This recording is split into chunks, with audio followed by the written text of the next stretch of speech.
I showed up to Thanksgiving dinner at my parents' house, and my dad called the cops on me. The last time I saw them was 2 years ago, when I told them I was done hiding who I was. I came out, and I left the house with nothing but a duffel bag and a busted-up car. For months, I couch surfed.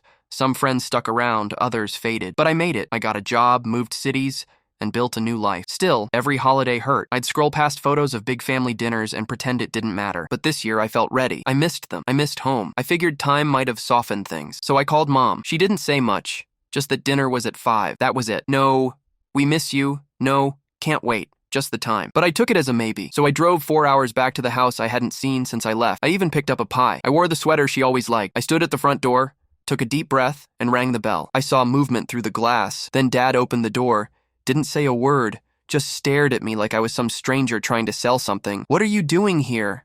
he finally said. "Mom said dinner was at 5. She wasn't supposed to invite you," he snapped. Before I could respond, he slammed the door shut. I stood there, pie in hand, hearing muffled voices arguing inside. I started to walk away, heart in my throat. That's when I saw the red and blue lights turning onto the street. I thought it had to be a coincidence, but the car stopped in front of the house and 2 officers stepped out. "Sir, we got a call about a possible disturbance," one said. "From this address?" I asked. "Yes, sir. Said you were trespassing." I couldn't breathe. I pointed to the pie. "I was just trying to have dinner with my family." They looked at each other. One softened. "Look, we don't want any trouble. Do you have somewhere else you can go tonight?" I nodded. I didn't, but I said yes anyway. I got back in my car, parked at a gas station nearby, and just sat there. I didn't cry. I didn't scream.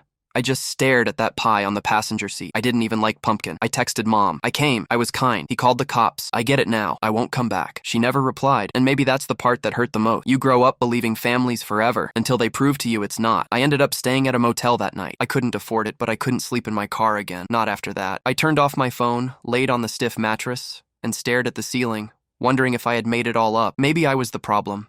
Maybe I deserved it. But deep down, I knew that wasn't true. I knew that showing up wasn't an attack. It was a risk I took for love. I replayed my dad's face over and over. Not angry, just cold, empty, like I was a stranger who didn't belong in his version of the world anymore. The next morning, I checked my phone. Still nothing from Mom. Just a few old group texts from cousins talking about how good the stuffing was, or how funny Uncle Ray got after 2 glasses of wine. Like I never existed. That day, I drove home in silence. No music, no podcasts, just me and the hum of the road. I passed places I used to know.